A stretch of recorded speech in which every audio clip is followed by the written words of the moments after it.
Strengthening the core, super important. One of my favorite exercises for strengthening the core is the crunch. If you're not sure where the crunch is, it's that exercise that looks like this, and you're never exactly sure how to do it. Maybe you feel it too much in your neck. Maybe you don't feel it at all. Maybe you're not exactly sure where to place your hands, where to place your back, where to place your body. That's what we're going to cover in this video. I'm going to show you my 5 favorite useful and usable tips to get started and keep going with crunches.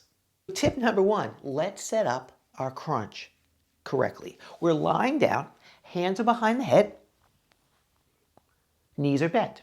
We're going to pause here. We're going to find the natural arch of your lower back. So that means that your back is likely slightly off the mat. And just so we're all on the same page, can you push your lower back down into the mat? So we can call that rounding of the back or flexing the spine, and then we're going to release. Let's do that one more time. So press your lower back down into the mat or the floor beneath you, and then release. And you should be able to do that. And if that's very, very hard for you, just work on this before you start adding in crunches or more complicated or advanced exercises. So then number 2, for the crunch, we want to gently pull our lower back in towards the mat.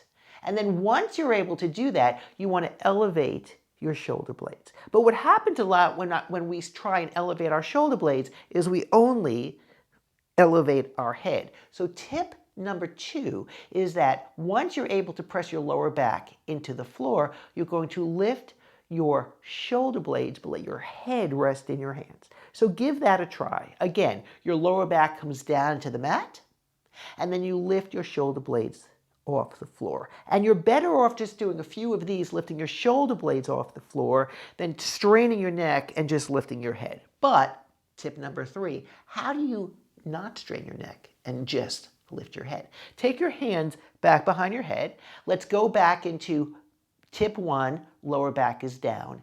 Tip 2, shoulder blades are off the floor. Now tip 3, open up your elbows so you can see them with your peripheral vision, but they're not like directly in front of you. So give that a try. So again, tip 1, the lower back is down.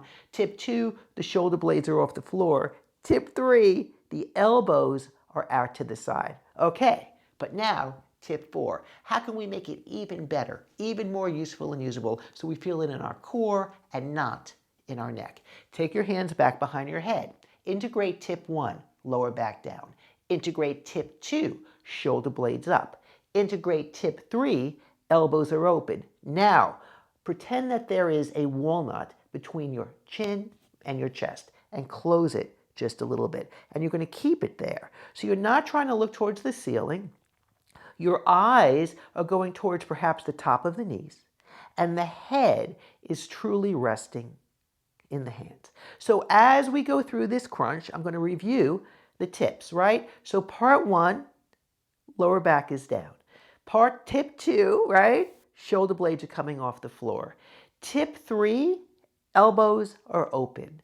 Tip 4, there is a walnut between your chin and your chest. So good. But we have 5 tips. What else should we do to make sure that our crunch, our core work, is useful and usable for us? And the answer is utilize your breath so that your breath is useful. So we're going to go back. We're going to take the hands back behind the head. We're going to go through the 4 tips and then add in the special 5th one. Part 1, lower back is down. Part 2, shoulder blades are up. Part 3, elbows are open. Part 4, or tip 4, walnut between the chin and the chest. But now we're going to add in the breath. So as we come up, we exhale. As we come down, we inhale. As we come up, we exhale. As we come down, we inhale. We go slow. Slow enough so that we feel our body working, our muscles working, our brains connecting to our body. That is the way to effectively set up a crunch. I hope you found this useful and usable. Give it a try. Let me know how it goes. Reach out with your questions. I am here.